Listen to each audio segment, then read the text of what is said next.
साल होतं 1999.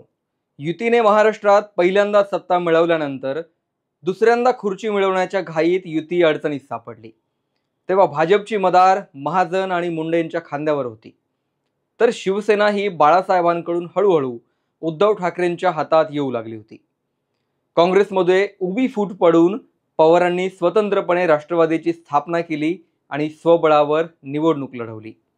युती असेल किंवा आघाडी, या निवडणुकीत कोणालाही स्पष्ट बहुमत मिळालं नाही. मुंडे आणि महाजन पवारांना सोबत घेऊन सत्ता स्थापन करण्याच्या हालचाली करतायत अशी बातमी बाळासाहेबांच्या कानावर पोहोचली. बाळासाहेबांनी ठाम विरोध केला. पवारांना आमचा वैचारिक विरोध आहे आणि पवारांसोबत सत्तेत बसणं आम्हाला कदापि शक्य नाही अशी भूमिका बाळासाहेबांनी घेतली. अर्थातच जर त्यावेळी युतीला पवारांनी पाठिंबा दिला असता तर गोपीनाथ मुंडे मुख्यमंत्री पदाचे दावेदार होते. कारण 12 अपक्षांचा मुंडेंना पाठिंबा होता आणि त्यामुळे भाजपचा आकडा शिवसेनेच्या जवळ पोहोचत होता. यानंतर युतीला थेट विरोधात बसावं लागलं ते पुढच्या 15 वर्षांसाठी. 1999 ला गोपीनाथ मुंडेंकडे येणं अपेक्षित असलेलं पद हातचं गेलं. तसंच 2019 ला देवेंद्र फडणवीसांच्या बाबतीतही घडलं. पण 2019 असेल किंवा 1999, महाराष्ट्रात भाजपने आजवरचं सर्वाधिक बहुमत मिळवलं असलं तरी देवेंद्र फडणवीस यावेळी सगळ्यांवर भारी कसे पडलेत त्याची स्टोरी तुम्हाला मी या व्हिडिओत सांगणार आहे. 1999 नंतरचा किस्सा ऐकल्यानंतर तुम्हालाही कळेल की देवा भाऊ सगळ्यांवर भारी कसे पडलेत. हेच मी या व्हिडिओत सांगणार आहे, त्यासाठी हा व्हिडिओ शेवटपर्यंत पहा. पण व्हिडिओला सुरुवात करण्यापूर्वी एक महत्त्वाची आठवण, हे चॅनल तुम्ही अजून सबस्क्राईब केलेलं नसेल तर सबस्क्राईब जरूर करा. 2019 ला उद्धव ठाकरेंनी भाजपला जो शॉक दिला त्यावर फडणवीसांना जवळून ओळखणारे पत्रकार यदू जोशी सांगतात, उद्धव ठाकरे असं करतील याचा देवेंद्र फडणवीसांनी कल्पनेतही विचार केला नव्हता. उद्धव ठाकरे आढेवेढे घेतील पण आमच्या सोबतच सत्ता स्थापन करतील असा फडणवीसांचा विश्वास होता. आणि हाच आत्मविश्वास देवेंद्र फडणवीसांना तेव्हा नडला. तेव्हा अनेकांनी चर्चा केली की पवारांच्या कूटनीतीचा हा विजय आहे. पण देवेंद्र फडणवीस यांना त्यांचा आत्मविश्वास नडला होता. जे 1999 ला गोपीनाथ मुंडेंसोबत झालं होतं तेच देवेंद्र फडणवीसांच्या बाबतीतही घडलं होतं. 1999च्या विधानसभेचा निकाल आल्यानंतर सत्तेची जुळवाजुळव कशी करायची याच विचारात सर्व पक्ष होते. त्यातच दैनिक लोकमतच्या एका बातमीने महाराष्ट्रात खळबळ उडवली.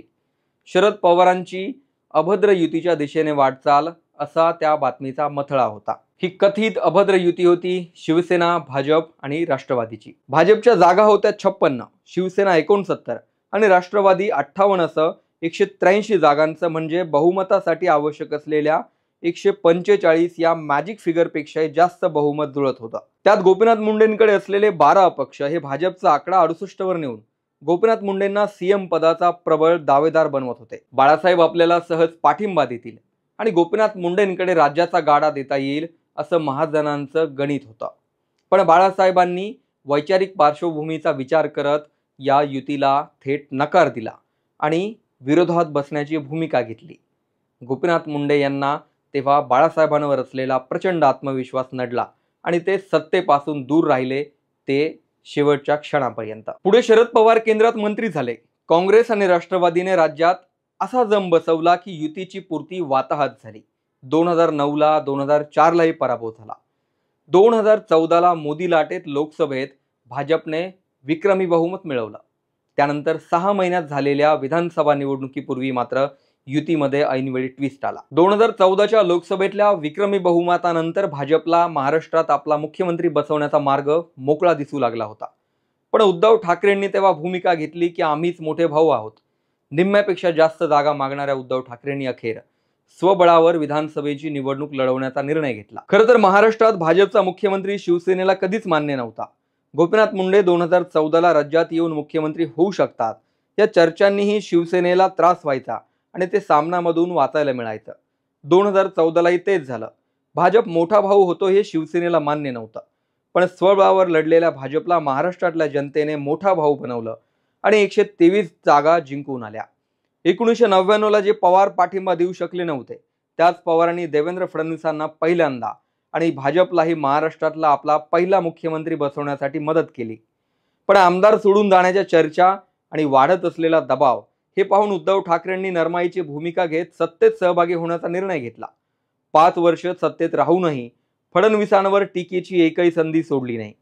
आमचे मंत्री राजीनामे खिशात घेऊन फिरतात हे उद्धव ठाकरेंचं गाजलेलं वाक्य महाराष्ट्राने 2019 पर्यंत ऐकलं. 2019 ची निवडणूक महायुतीने एकत्र लढली आणि महायुतीला जनतेने स्पष्ट बहुमत दिलं. पण भाजपचा मुख्यमंत्री न होऊ देण्यासाठी उद्धव ठाकरेंनी अडीच वर्षांचा फॉर्म्युला आणला आणि युती पुन्हा तोडली. फक्त फडणवीसच काय, पण मोदी आणि अमित शहा शिवसेनेच्या ज्या उमेदवारांसाठी महाराष्ट्रात फिरले त्यांच्यासाठी हा धक्का होता. शिवसेनेच्या दुराग्रहामुळे भाजपला कायम मुख्यमंत्री पदापासून दूर राहावं लागलं. एकनाथ शिंदे यांच्या रूपाने जी शिवसेना सोबत होती त्या शिवसेनेसोबत फडणवीसांनी मात्र व्यवस्थित जुळून घेतलं आणि ठाकरे कुटुंबाने भाजपसोबत जे केलं त्याची पुनरावृत्ती टाळली. मुंडे आणि महाजनांकडून जे काम अपूर्ण राहिलं होतं ते देवेंद्र फडणवीसांनी पूर्ण केलं. कदाचित त्यामुळेच मध्य प्रदेश आणि राजस्थान सारखा सरप्राइझिंग पॅटर्न मोदी आणि शहा महाराष्ट्रात राबवू शकले नाही आणि त्यांना फडणवीसांनाच पुन्हा मुख्यमंत्रीपदी बसवावं लागलं. शिवसेना भाजपच्या या युतीतल्या संघर्षाबद्दल तुमचं मत कमेंटमध्ये जरूर लिहा. हा व्हिडिओ आवडला असेल तर शेअर करा आणि चॅनल सबस्क्राईब करायला मात्र विसरू नका.